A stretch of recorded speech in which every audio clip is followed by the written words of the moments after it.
मन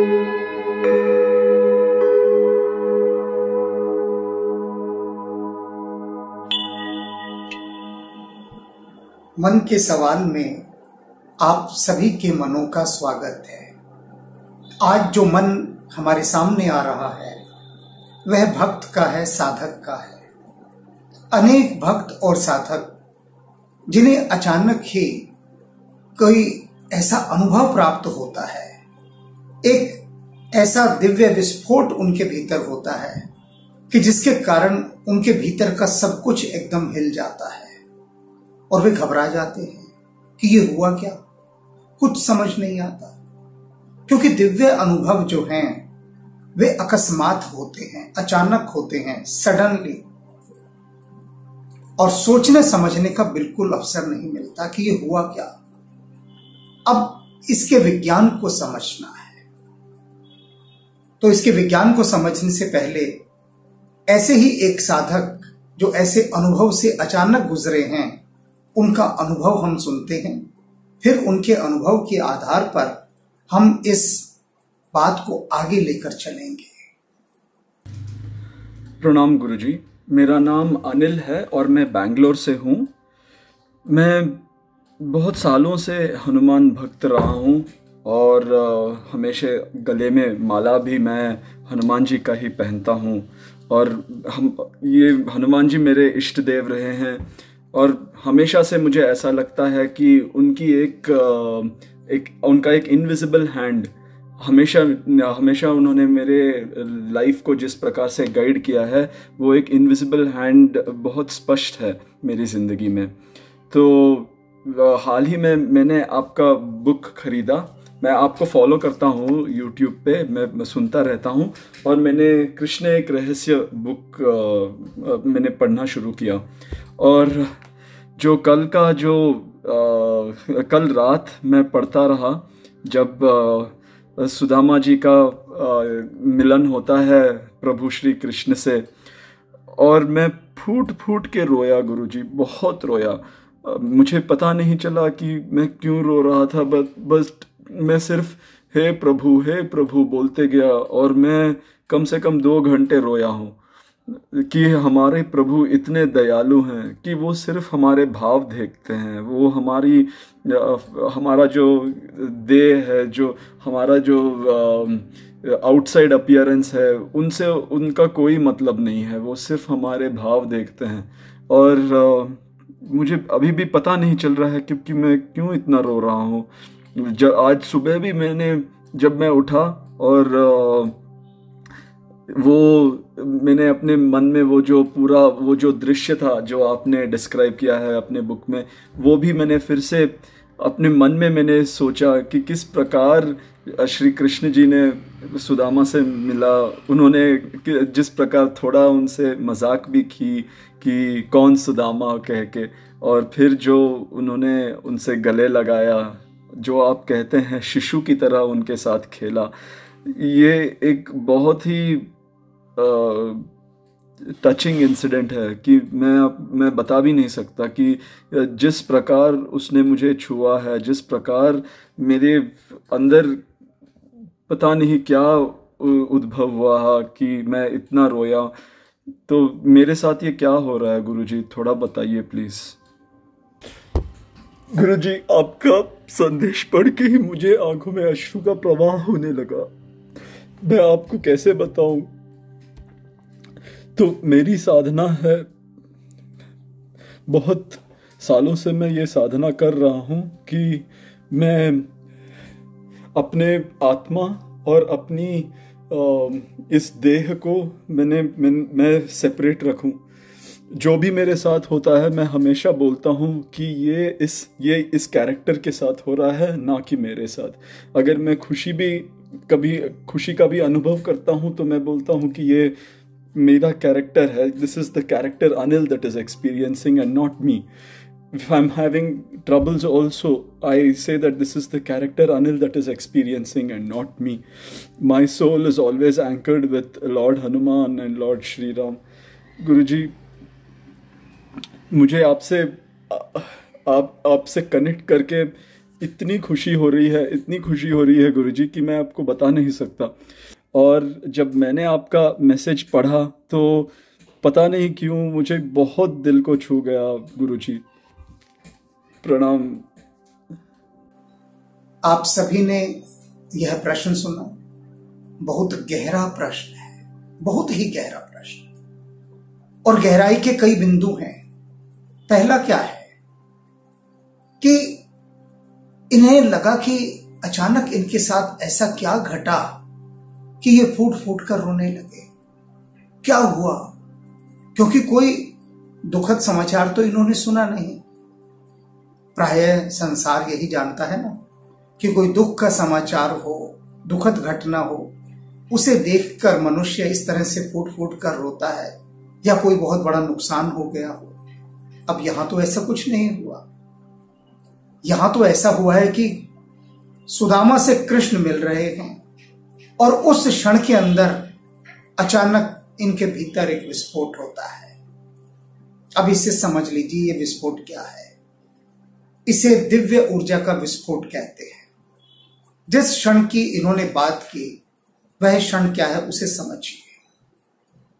यह वह क्षण है कि जब हनुमान जी द्वारा लिखवाए गए इस आध्यात्मिक उपन्यास कृष्ण एक रहस्य में सुदामा लंबी यात्रा करते हुए कृष्ण तक पहुंचते हैं, कृष्ण के द्वार पहुंचते हैं। अब ये जो इतनी लंबी यात्रा है ना, ये हनुमान जी ने ऐसे नहीं छोड़ दी। सामान्यतः सबने क्या सुना होता है कि सुदामा भगवान कृष्ण के बाल सखा थे। वे एक दिन द्वारका गए और भगवान कृष्ण ने उनको अमीर बना दिया। बस इतनी बात दुनिया जानती है। लेकिन भैया रे, जब सुदामा अपने घर से चले और द्वारका तक गए, तो वो जो इतने दिनों का सफर उन्होंने पैदल नापा, उसका हिसाब किताब कहाँ है। पैदल तो गए ना, कोई घोड़ा गाड़ी तो था नहीं। तब वो जो पैदल यात्रा कर रहे हैं इतने दिन, इतनी लंबी, उसकी वीडियो रिकॉर्डिंग कहाँ है। तो हनुमान जी ने वो सारी वीडियो रिकॉर्डिंग हमें दिखाई और कहा अब इसे लिखो। और जब वो सारा दृश्य देखने के बाद हमने उसे लिखा, बड़ा रहस्यात्मक है ये यात्रा का वर्णन जब सुदामा कर रहे हैं। और जब वे कृष्ण के पास पहुंचते हैं, पहली बार जब वे कृष्ण को देख रहे हैं इतने लंबे अंतराल के बाद, पहली बार, तो उस समय कृष्ण अपने सारे द्वार खोल देते हैं भीतर के, और सुदामा को अपने भीतर प्रवेश करने की अनुमति देते हैं। तो उस दृश्य के अंदर एक विस्फोट होता है, और उस विस्फोट को सिर्फ वही पकड़ सकता है जो सुदामा के साथ इतनी लंबी यात्रा करके आया।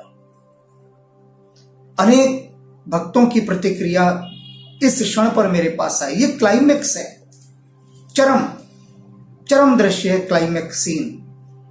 एक साधक ने तो मुझे कहा कि इस दृश्य के बाद 3 दिन तक वह बावरा सा हुआ घूमता रहा।